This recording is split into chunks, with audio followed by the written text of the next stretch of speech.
오늘은 다윗 인생의 고백이란 말씀의 제목으로 우리 함께 은혜 나눌 때에 저와 함께 인사하십니다. 다윗의 인생의 고백처럼 내 인생의 최고의 고백을 합시다. 내 인생의 최고의 고백을 합시다. 아멘. 아멘. 여러분, 다윗 인생의 고백이 무엇이었습니까? 오늘 함께 나눈 사무엘하 22장과 동일한 말씀이 또한 시편 18편의 말씀입니다. 그 말씀을 통해서 다윗은 내 인생에 하나님을 이렇게 난 고백한다라고 말하고 있습니다. 이 사무엘하 22장은 다윗의 인생의 마지막 말년을 말합니다. 여러분, 우리가 살다 보면은 말년의 때에, 가장 마지막 인생의 때에 그 사람의 모든 삶을 정리해 볼 수가 있습니다. 오늘 우리의 삶 가운데서도 다윗처럼 내 인생의 마지막 때에, 말년의 때에 어떠한 신앙의 고백, 인생의 고백을 할 수 있을까? 이 시간 말씀을 통해서 우리 함께 묵상하시고 또한 결단하시며 믿음으로 나아가시기를 축원합니다. 우리 말씀에 보면 다윗은요, 왕의 나이 70이 되었다고 했습니다. 70은요, 지금의 나이 70과 비교할 수가 없어요. 지금은 70은 청춘이지요. 한참 때입니다. 그렇기 때문에 다윗은 그의 인생 70, 그것도 왕위를 40년을 왕위를 이어갔습니다. 여러분, 왕위를 1, 2년 이어가는 것도 아니고 40년을 이어가기까지는 어마어마한 정적들이 있을 것이며 적군들이 있을 것입니다. 특별히 우리가 잘 알듯이 다윗은 사울 왕이라고 하는 선대 왕이 그를 가장 미워하고 그를 가장 죽이는 데 앞장을 섰었습니다. 그런데 그런 다윗 앞에 하나님께서는 어떻게 다윗을 인도하시고 그리고 다윗이 그의 인생 가운데 하나님을 어떻게 고백하고 있는지를 우리는 봐야 될 것입니다. 특별히 우리 말씀 사무엘하 22장 1절 말씀, 1절을 다 같이 다시 읽습니다. 시작. 여호와께서 다윗을 모든 원수의 손과 사울의 손에서 구원하신 그날에 다윗이 노래의 말씀으로 여호와께 아뢰어. 아멘. 1절의 말씀은 너무나 귀한 고백이 되는 것입니다. 다윗이 왜 이러한 인생의 고백을 하는가, 그러한 배경을 설명하고 있다는 것입니다. 다윗이 어떠하였다고 해요? 바로 그를 가장 미워했던 이 원수들, 특별히 모든 원수라고 하고 있습니다. 다윗의 인생에 원수가 없었던 것이 아닙니다. 다윗이 호인이 아니에요. 여러분, 우리가 기억해야 될 것은 예수 믿는 사람은 모든 사람에게 다 좋아야 되는 것 아닙니다. 예수 믿는 사람은 악인들에게는 가장 미워하는 자가 되어야 돼요. 아시겠어요? 예수 믿는 사람이 예수 믿지 않는 사람과 친구가 된다? 그럴 수가 없어요. 원수입니다. 예수 믿지 않는 사람과 우리는 짝할래야 짝할 수가 없어요. 물과 기름이 하나 될 수 없듯이 예수 믿는 사람과 예수 믿지 않는 사람은 구별되게 되어 있어요. 할렐루야. 그거를 알아야 돼요. 그래서 여러분, 우리가 내가 예수를 정말 잘 믿는 사람인가 아닌가를 알려면 주위에 어떤 사람들이 있는지를 보면 되는 것입니다. 늘 믿음의 식구들, 믿음의 형제 자매들이 우리 가운데 넘쳐날 줄로 믿습니다. 할렐루야. 여러분, 우리가 예수를 믿노라면서도 교회 식구가 전화를 와서 김 집사, 이 집사 전화를 하는데 도대체 전화하는 사람이 누군지를 모르면 되겠어요? 특별히 우리 교회 이렇게 사무실에 있다 보면 교회로 전화가 많이 옵니다. 다들 공통점이 뭔지 아세요? 신목사, 니는 내가 전화를 누가 했는지 알 테지 하면서 자기를 밝히지 않는 거예요. 누군지를 알아요. 이름을 말하지 않는데. 그러나 제가닥 알아차려야 됩니다. 전화하자마자 예, 김 권사님 하면서 대답을 해줘야 그래, 정신 차리고 있구나. 이거 무엇을 말할까요? 목소리를 기억할 수 있어야 돼요. 성경에 그냥 나오는 말씀이 아닙니다. 목자는 양의 음성을 안다라고 했습니다. 할렐루야.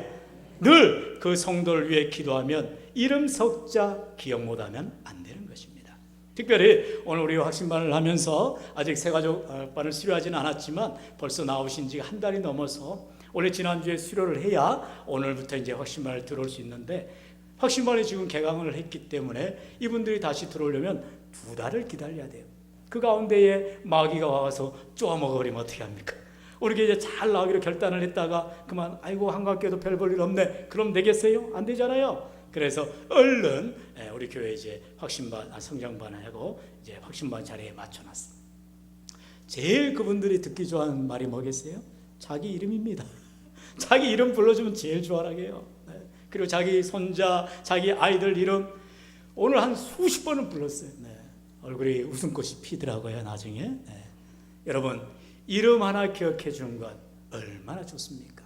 그런데 우리는 사람이 나의 이름을 기억해 주는 것도 좋지만 우리 하나님께서 내 이름 석자를 기억해 준다면 이보다 더 좋을 게 어디가 있겠어요? 할렐루야! 그 사람이 바로 다윗이라는 것입니다. 다윗이에요. 그 사람이 바로 베드로라는 것입니다. 여러분, 지난주 우리 중고등부 헌신 예배하면서 귀한 강사 목사님을 통하여서 오늘 말씀을 전하다 보니까 약간의 플러시 주제가 비슷합니다. 지난주에는 베드로의 두 가지 고백이었고 오늘은 다윗의 인생의 고백이라는 것입니다. 지난주에 말씀 우리가 너무나 잘 알듯이 이제 먼저는 마태복음을 보았죠. 마태복음 16장 16절을 통해서 베드로가 예수님을 이렇게 고백하지 않습니까? 저는 그리스도시요 살아계신 하나님의 아들이십니다. 예수님의 이름을 바르게 불렀더라는 것입니다. 예수님은 다른 분이 아니고 바로 그리스도십니다. 예수님은 바로 하나님의 아들이십니다라고 고백할 때 예수님 또한 이 베드로에게 새로운 이름을 주십니다. 뭐라고요? 베드로라. 너의 이름은 이제 베드로다. 그 전에 이름이 뭐였어요? 그 전에 이름은 베드로가 아니었어요. 시몬이었습니다. 그런데요, 이 베드로가 다시 죄를 짓지요. 3년 동안 예수님의 수제자로 그리고 열심히 신앙생활을 하였는데 예수님이 십자가에 돌아가신다 할 때에 정말 비자 하나, 여종 하나의 그 베드로를 고발하는 말에 그만 예수님을 부정해버리죠. 난 모른다. 닭이 두 번 올 때까지 세 번이나 모른다고 부인을 합니다. 그런 베드로를 예수님께서 요한복음 20장에 가서 다시 찾아오시죠. 디베라 해변가에서 예수님께서 먼저 이제 고기를 잘 구워놓으시고 우리 예수님께서 셰프이셨어요. 백 선생은 저리 가라죠. 예 선생입니다. 우리 예수님께서 맛있는 조반을 차리시고 이제 시리에 빠지고 낭망에 빠지고 선생님을 잃어버리고 그리고 그리스도를 잃어버린 그 베드로에게 예수님 찾아가셔서 베드로에게 뭐라고 말하세요? 바요나 시몬아. 다시 예수님을 만나야 될 첫 번째 자리에 그 시몬의 이름을 부르는 거예요. 베드로라는 이름을 새로 지어줬는데 그 이름값은 못하고 살았으니 내가 다시 옛날의 이름 요나의 아들 바요나 시몬. 시몬아 네가 나를 사랑하느냐? 그렇게 물으시는 예수님. 오늘 다윗이 그 인생 70년을 살아가면서 내 인생 가운데에 내가 하나님을 어떻게 불렀는가, 내 하나님이 나를 어떻게 보셨는가, 그런 돌아보고 있다는 것입니다. 베드로는 결국 자연인의 모습, 예수님 앞에 완전히 벌거숭이가 돼가지고 예수님 앞에 내가 주를 사랑하는 줄 주님이 아시지 않습니까? 원색적으로 말을 합니다. 그럴 때에 예수님이 그 사랑을 보시고 체크하시고 예수님의 사랑을 전하는 사도로 다시 사명을 주시지 않습니까? 여러분, 오늘 말씀을 통해서 우리는 다윗의 인생 그리고 베드로의 인생, 더 나아가 아브라함의 인생을 우리가 살펴볼 필요가 있어요. 여러분, 아브라함은 어떤 인생이었습니까? 우리가 잘 알듯이 그는 갈대아 우르라는 이방인이었습니다. 그에게는 아무짝에도 선한 것이 없었습니다. 여러분, 꼭 기억해야 될 것은 성경의 어떤 인물도 그 사람이 선해서, 그 사람이 착해서, 그 사람이 바른 바 되어서 하나님의 종으로 세움바 된 적이 없다는 것입니다. 꼭 기억하세요. 하나님의 자격 기준에 한 명도 맞은 사람이 없어요. 그저 그런 사람. 그러나 하나님께서 택하셔서 그래서 우리를 만세전에 우리를 창조하시기 전부터 나의 어머니의 태에 있기도 전부터 우리를 지으시고 작정하시고 우리를 부르신 줄로 믿습니다. 이게 우리 기독교, 우리 대한예수 장로의 합동 측의 보수신학입니다. 예정론자들입니다. 칼비니즘이에요. 얼마나 중요한지 모릅니다. 여러분, 사실 우리가 이 칼비니즘 예정론을 우리는 정말로 목에 핏대를 써가면서 강조해야 됩니다. 왜냐?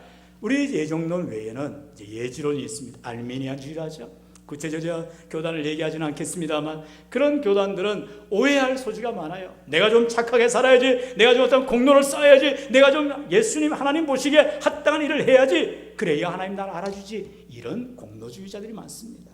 심지어 캐톨릭은 더하지요. 타 종교들은 이보다 더합니다. 어떠한 세상의 업적을 쌓아야만 그들이 종교적인 선을 쌓았다 말하는 것입니다. 불교에서 말하듯이 공덕을 쌓아야 된다. 여러분, 자선을 베풀어야 된다. 아무 짝에도 쓸데없어요. 왜요? 우리는 본래 다 죄인이기 때문에 그렇습니다. 그러나 하나님은 분명히 말씀하십니다. 우리가 죄인 되었을 때에 우리를 택하시고 우리를 부르시고 우리를 아들, 딸, 하나님의 자녀 삼아주신 줄로 믿습니다. 이게 바로 은혜라는 것입니다. 그 은혜를 다윗은 늘 고백하는 것이, 아브라함은 늘 고백하는 것이, 베드로는 늘 고백하는 거예요. 늘 깨어질 수밖에 없고 넘어질 수밖에 없고 예수를 모른다라고, 내가 좋을 때는 예수를 따르지만 내 상황이 뒤틀어져 버리면 예수를 떠나버리겠다는 것이 모든 사람의 공통점인데, 아브라함도 그랬다는 것입니다. 그의 나이 75세에 하나님께서 하란 땅에서 다시 아브라함을 부르습니다. 그리고 하나님이 지시한 가나안 땅으로 가라 할 때 그런 말씀을 쫓아갔다라고 창세기 12장에 말하고 있지요. 그런 아브라함, 정말 말씀대로 가는 곳마다 제단을 쌓고 하나님께 예배드리는 그 귀한 아브라함에게 하나님께서는 다시 한번 약속을 하시지요. 언약의 하나님께서 네 밤을 하늘을 봐봐라, 너의 바닷가를 바라봐라, 이 모래알보다도 많은 자녀를 주겠다, 하늘의 별처럼 빛나는 자녀들을 주겠다 했는데, 아브라함 나이가 100세가 다 되도록 그에게는 아들이 없는 것입니다. 소자는 있지요. 그러나 아들이 없기 때문에 아브라함에게 갈등이 오는 거 아니겠어요? 그때 하나님께서는 약속하신 이삭을 주십니다. 문제는 무엇입니까? 이제 이삭이 하나님보다 더 사랑스러운 대상이 되어버린 거예요. 내가 하나님을 사랑해야 되고 하나님밖에 없어야 되고 하나님을 최고로 알아야 되는데, 그만 아브라함에게는 이삭이 하나님 자리를 대체해버린 것입니다. 그런 아브라함, 믿음이 아무짝에도 없는 아브라함을 하나님께서는 이제 모리아 산에 아들 이삭을 갖다 바쳐라, 믿음을 테스트하는 것입니다. 여러분, 우리의 삶 가운데서도 하나님을 사랑한다면서도 여전히 내 삶 가운데 어려움이 몰려온다면 진단을 해봐야 한다는 것입니다. 내가 하나님보다 더 사랑하는 것이 무엇이 있는가? 내가 하나님보다 더 우선한 게 무엇이 있었는가? 내가 하나님보다 더 귀하게 여기는 것이 무엇이 있었는가? 살펴보아야 한다는 것입니다. 그래 아브라함은 거기에서 시험에서 통과를 하지요. 마지막에 이삭의 목을 칼로 겨눌 때에 하나님이 됐다, 네가 나를 사랑한 줄을 이제야 아노라, 이제야 아노라. 하나님께서 모를 리가 없지요. 그러나 아브라함으로 하여금 다시 한번 내가 사랑해야 할 대상이 하나님밖에 없음을 그는 고백하게 되었다는 것입니다. 다윗이 오늘 이제 사무엘하 22장에 왔어. 그리고 우리가 잘 아는 시편 18편의 동일한 말씀의 본문을 가지고 그는 인생의 고백을 하더라는 것입니다. 우리가 잘 아는 시편 18편 1절의 말씀을 우리 한번 읽어봅니다. 시작. 네, 그렇게 읽으면 땡입니다. 네. 성경을 찾아봅시다. 우리 시편 18편을 보시면 좋은 성경은 파란색으로 이렇게 색인이 되어 있어요. 차이를 아시겠어요? 네, 읽어봅니다. 시작. 여호와의 종 다윗의 시, 인도자를 따라 부르는 노래. 여호와께서 다윗을 그 모든 원수들의 손에서와 사울의 손에서 건져주신 날에 다윗이 이 노래의 말로 여호와께 아뢰어 이르되 나의 힘이신 여호와여, 내가 주를 사랑하나이다. 아멘. 할렐루야. 하나님 말씀을 빼먹으면 안 됩니다. 이 전제의 말씀이 사무엘하 22장 1절에는 기록이 되어 있어요. 그렇죠? 그런데 시편에 와서는 그 전제의 말씀을 1절 전에 이미 고백하고 있다는, 여러분 이걸 우리가 간과해버리고 바로 나의 힘이 되신 여호와여 하면은 아무런 감동이 없어요. 왜 다윗이 하나님을 나의 힘이 되신다라고 고백하는가? 그때가 언제인가? 그 상황이 어떤 상황인가를 우리가 알아봐야 된다는 것입니다. 방금 우리가 읽은 저는 시편 18편에 여호와께서 다윗을 그 모든 원수들의 손에서와 사울의 손에서 건져주신 날에 다윗이 이 노래의 말로 여호와께 아뢰어 말하되. 여러분, 다윗은 지금 내 인생 여정을 돌아보니, 내 70년 평생을 돌아보니 어느 한 순간도 하나님이 나를 원수의 손에서, 저 악한 곰과 사자 발바닥 앞에서도, 그리고 골리앗 앞에서도, 심지어 사울 왕 앞에서도 나를 지켜주셨구나. 너무나 감사한 거예요. 눈물이 나는 것입니다. 마음으로 우러나는 그런 고백을 하게 되는 거예요. 그냥 고백하는 것이 아니죠. 그의 삶 가운데 찢기고 상한 심령으로 하나님 앞에 나와 마치 갈급한 사슴이, 목마른 사슴이 시냇물 찾아 나오는 그 갈급함으로 하나님 앞에 인생의 고백을 한다는 것입니다. 여러분, 우리가 인생을 마지막 마칠 때에 어떠한 유언들을 하길 원하십니까? 바로 다윗처럼 나의 힘이 되신 여호와여, 내가 주를 영원토록 사랑합니다. 사랑의 고백하시기를 축원합니다. 여기에다가 절대로 여러분의 아내들, 남편들, 자녀들, 부모님 넣지 마시고요. 잘 들어야 돼요. 그렇다고 해서 아내, 남편, 자녀들 싫어하고 미워하라는 소리가 아닙니다. 그보다 더 사랑하라는 겁니다. 정말 내 사랑하는 아이들, 내 사랑하는 딸보다 더 하나님을 사랑할 수 있겠는가? 사랑해야 된다는 것입니다. 그럴 때에 하나님이 우리를 기억해 주신다는 것입니다. 마지막 때까지라도 우리가 그 갈등의 상황, 아브라함의 갈등을 여러분 보세요. 베드로의 갈등을 보세요. 다윗의 갈등을 보세요. 어떤 순간에서도 그들은 의지할 자는 아무도 없었어요. 여러분 잘 아시듯이 아브라함이 그 아들 이삭을 바칠 때에 아내인 사라와 의논한 적이 없어요. 여러분 우리가 밤에 잠을 잘 때 아내와 함께 한방에서 잠을 잘 때 여러 얘기를 하지 않습니까? 이런 문제가 있는데 어떻게 해야 되나? 끙끙 앓면서 잠을 뒤척이면 아내가 그럴 거 아니에요. 여보 아브라함 왜 그러세요? 물을 것입니다. 그러나 성경은 아브라함으로 하여금 아무런 말도 하지 않도록 성경은 기록하고 있지 않습니다. 왜요? 내가 지금 사랑하는 아내 사라를 이제 눈물 나게 할 테인데, 내 사랑하는 아들 이삭을 바쳐야 되는데 차마 말을 못하는 것입니다. 여러분 인생은 그렇습니다. 우리의 삶에 너무나도 잠을 잘 수 없는 정말로 불면에 시달려야 될 밤이도 있는데 그 시간에 하나님 외에는 의지할 자가 없어야 할 줄로 믿습니다. 그 밤에 전화할 대상이 있으면 안 되는 거예요. 그 밤에 의지할 만한 사람이 있으면 안 되는 것입니다. 여러분 우리는요, 이 세상 어느 누구도 나의 힘이 되거나 의지할 자가 없는 줄로 믿습니다. 여러분 그러므로 다윗은 이렇게 말하는 것입니다. 그 하나님 바로 나의 힘이 되신, 내 힘이 되신 분은 하나님밖에 없잖아요.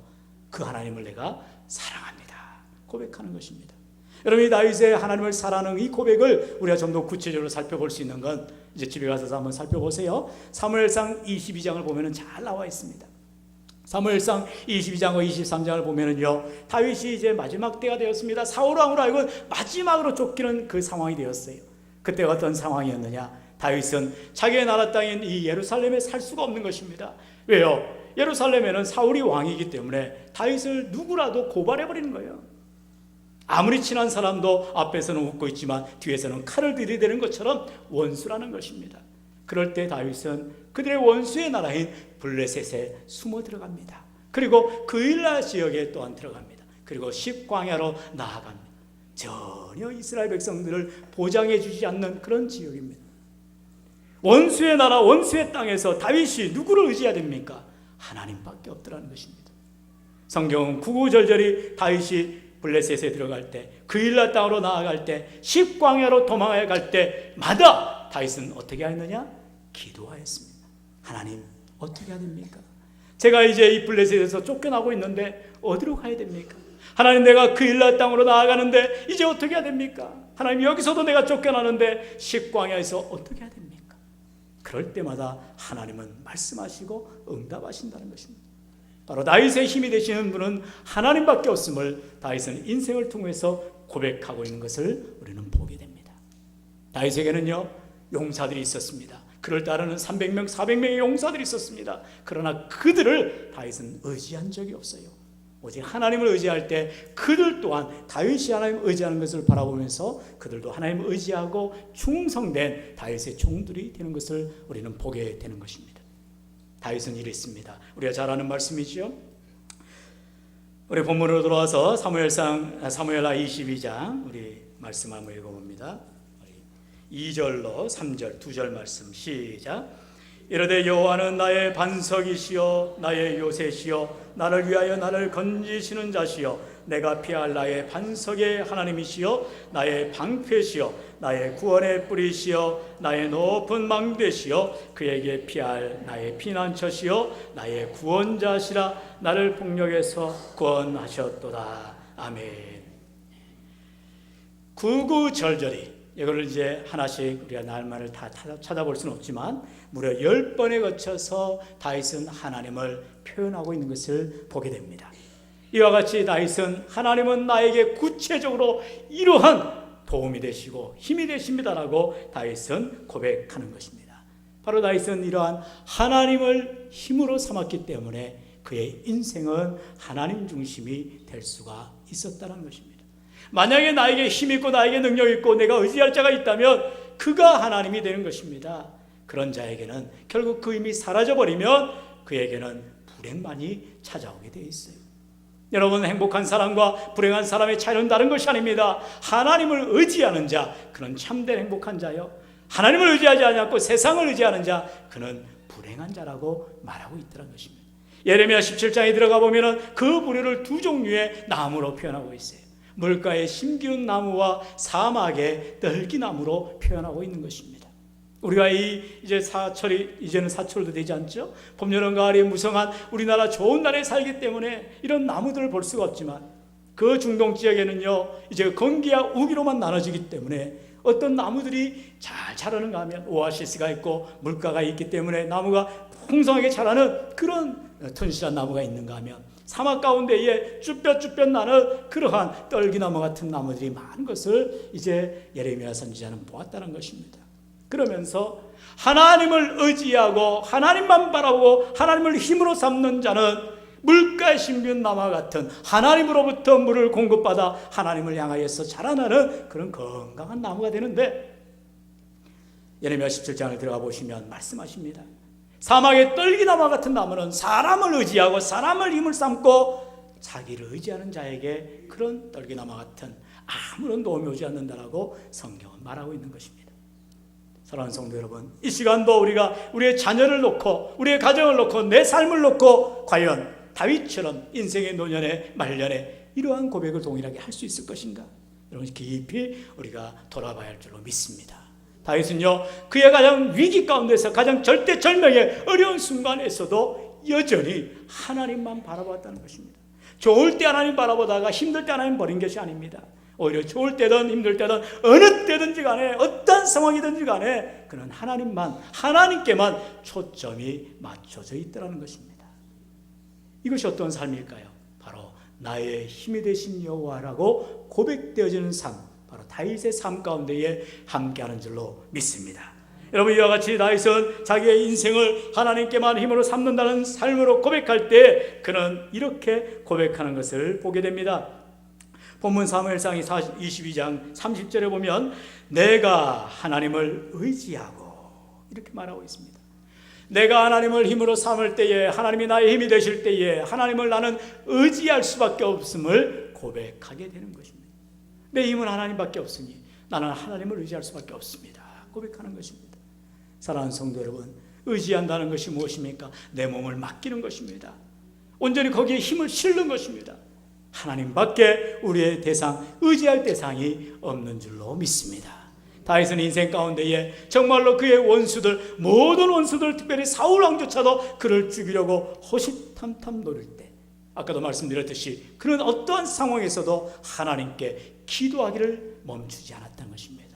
기도가 무엇입니까? 의지하는 모습인 것입니다. 기도한다는 것은 하나님께 의지한다는 삶의 고백인 것입니다. 여러분, 정말로 하나님을 의지하신다고 하면서 기도하지 않는 사람 전혀 없어요. 그래서 특별히 여러분, 시험을 보실 때 또는 어떤 큰 문제 앞에 놓을 때 우리가 제일 먼저 뭐예요? 그때는 무릎 꿇어 기도할 수밖에 없어요. 그런데 이런 문제는 내가 능히 해결할 수 있지, 내 힘 의지하면 되지, 그럴 때 기도를 안 하게 해야 됩니다. 그러나 하나님께서는 우리가 어려운 문제든 쉬운 문제든 어떠한 문제든 간에 하나님을 의지한다라면 크든 작든 어떤 문제든 간에 하나님께 기도해야 할 줄로 믿습니다. 어떻게 기도한다고요? 다윗처럼 기도하는 것입니다. 하나님은 나의 힘이지 않습니까? 하나님 나의 반석이지 않습니까? 하나님 나의 요새이지 않습니까? 하나님은 나의 구원의 산성이시지 않습니까? 나를 도와주세요. 나를 구원해 주세요. 나의 피한처가 되어주세요 라고 그는 고백하며 기도하더라는 것입니다.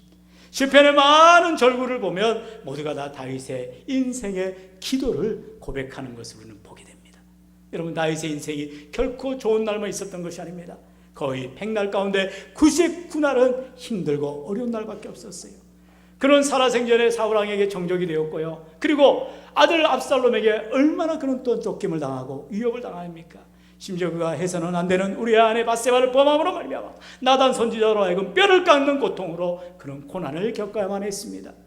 우리 인생 가운데에도 잘못할 수 있습니다. 어려움 겪을 수 있습니다. 내가 원치 않는 그런 결과들을 얻을 수가 있어요. 그럴 때마다 우리는 다윗의 삶을 바라보면서 하나님을 의지하고 하나님께 기도하며 하나님께 납작 엎드리시는 저와 여러분이 될 줄로 믿습니다. 어떻게 해요? 인생의 고백을 해야 한다는 것입니다. 하나님, 제가 지금까지는 내 아내를, 내 남편을, 내 자녀를, 내 부모를 의지했지만, 내 은행 잔고 통장을 의지했지만, 내 몸뚱아리 건강을 의지했지만, 이제는 나에게는 하나님밖에 없네요. 정말 내가 의지할 자는 오직 하나님밖에 없네요라고 고백되어지기를 다시 한번 축원합니다. 우리 교회들 가운데 저는 제일 죄송하지만 듣기 싫은 말이 있어요. 어떤 말이냐면 신방 중에 또는 어떤 대화 중에 아파서 못 나왔네요. 아, 그러셨군요. 아유, 쉬었다 오셔야지. 뭐 하자는 겁니까? 안 됩니다. 아파도 나오는 것이 예배자인 것입니다. 아파도 주님을 의지하는 자가 하나님을 바라보는 자인 거예요.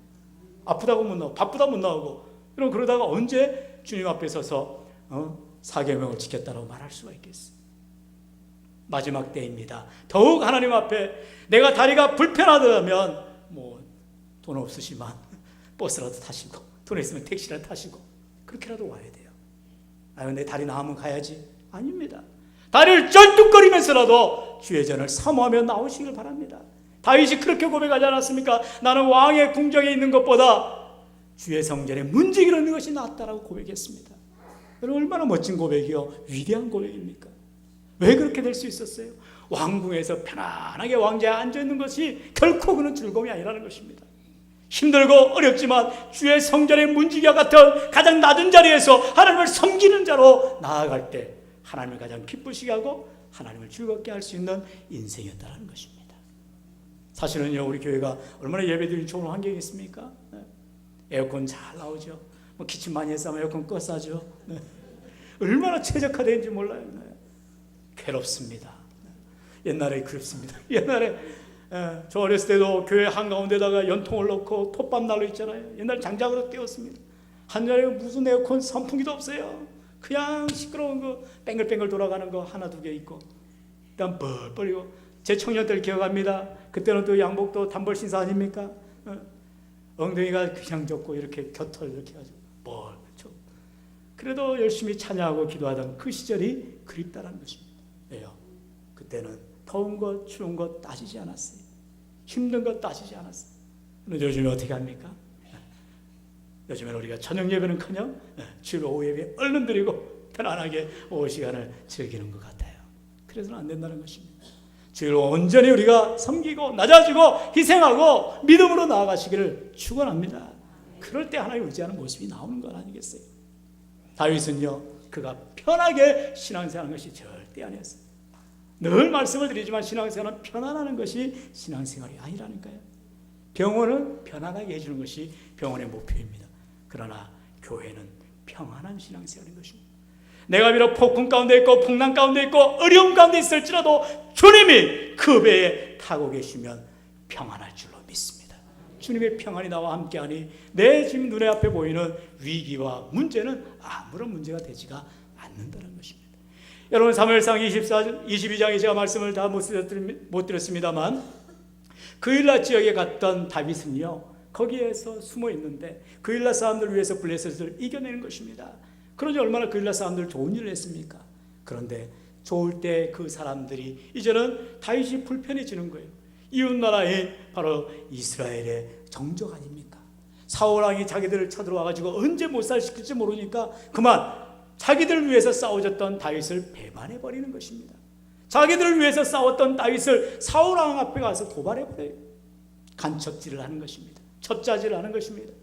그랬을 때에 다윗의 마음이 천갈래 만갈래 찢어진 거 아니겠어요? 도대체 내가 주님을 섬긴다면서 하나님을 의지한다면서 이 하나님의 땅 이스라엘을 벗어나 그일라 땅까지 왔는데 여기서조차 내가 쫓겨나야 된단 말인가? 그러면서 놉 땅으로 갑니다. 놉 땅에 사는 사람들조차 다윗을 처음에는 환영합니다. 자기들 도와줄 것 같아요. 도와주고 보호할 것 같아요. 그런데 나중에는 또 놉 땅의 사람들도 고발해버립니다. 고자질해버립니다. 사울왕이시여, 지금 다윗이 우리 땅에 와 있습니다. 빨리 잡아가소서 말하는. 이렇게 세상 사람들은 우리의 짝이 되지 아니하고 우리의 동무가 되지 않습니다. 예수 믿는 우리를 미워할 수밖에 없어요.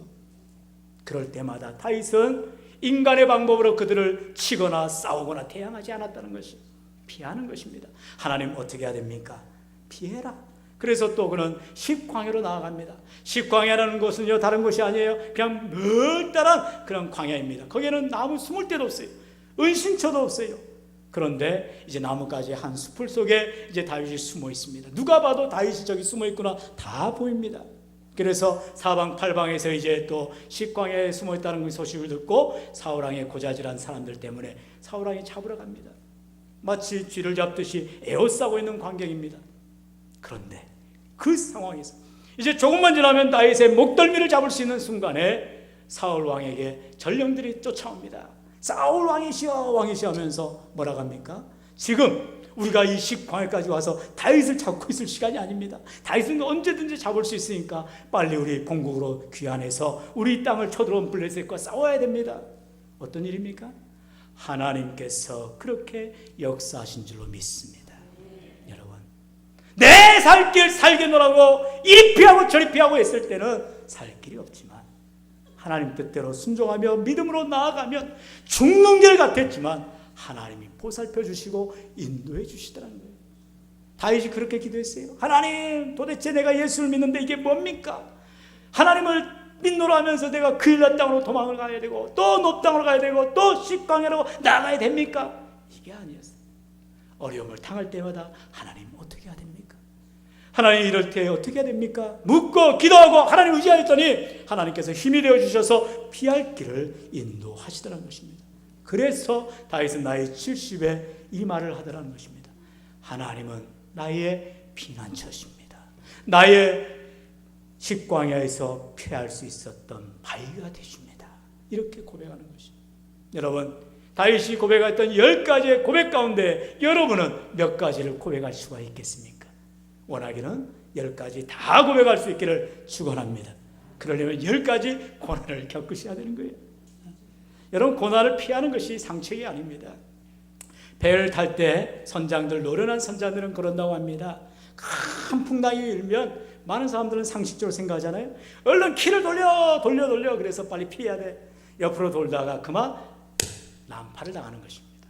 그러나 유능한 선장은 큰 파도가 몰려올 때 그 파도를 뚫고 갑니다. 왜요? 선두를 그 파도를 향할 때 갈려가면서 지나갈 수가 있는 거예요. 자, 뉴질랜드 있을 때에도 그런 이야기를 들었어요. 뉴질랜드 이제 해변가가 그 이제 열심히 그 여름에 타는 거 뭐죠? 그런 거? 조그마한 거 이렇게 해서 기억도 나지 않는데 이 파도 타기를 잘하는 사람들이 많거든요. 세계적인 선수들이 많습니다. 특별히 이제 무리아이 비치랄지 이런 뉴질랜드 서쪽에는 뭐 파도가 기가 막히게 산만한 파도가 옵니다. 이제 처음에는 이제 잔잔한 파도가 불 때는 애들이 가서 이렇게 파도 타기 한다면서 놀고 자빠지고 막 그래요. 그러다가 이제 조금 중급 파도가 이제 몰려옵니다. 그러면 애들이 이제 얼른 꽁무니 빼고 도망갑니다. 이제 청년들, 좀 이렇게 힘이 건장한 사람들이 가서 이 정도는 내가 타지. 자기 키 정도 되는 파도가 올 때 열심히 이렇게 보드를 탑니다. 그리고 나서 정말로 자기 키보다 훨씬 높은 파도가 닥쳐올 때 진짜 선수들이 그때 나갑니다. 이제는 내가 나갈 때가 됐구나 하면서 그 산만한 파도를 가르면서 보드를 탄다고 합니다. 인생에도 마찬가지입니다. 여러분, 우리 하나님께서 1라운드, 2라운드, 3라운드 KO 대회 때도 우리 하나님은 보호해 주신다니까요. 4라운드, 5라운드 마지막 라운드에 우리 하나님께서 TK가 아닌 KO 펀치를 날려주실 줄로 믿습니다. 그럼 우리 인생이 그렇지 않습니까? 산 넘어 또 산이 있습니다. 골짜기 넘어 또 골짜기가 있어요. 기도 제목이 응답될 것 같은데 또 다른 기도의 제목이 있습니다. 응답되지 않은 것 같은 기도의 제목들이 쌓여갑니다. 그럴 때마다 낙심하지 마시고 하나님 의지하시고 기도로 매달리셔서 뭐라고요? 나의 힘이 되신 하나님, 정말 나의 구원의 뿌리 되시고 나의 구원의 산성이 되어주시고 나의 피할 피난처가 되어주신 하나님, 나의 힘이 되어주셔서 기도할 때 그 고백대로 우리 하나님이 역사하시는 놀라운 은혜가 있기를 주의 수로 간절히 축원합니다.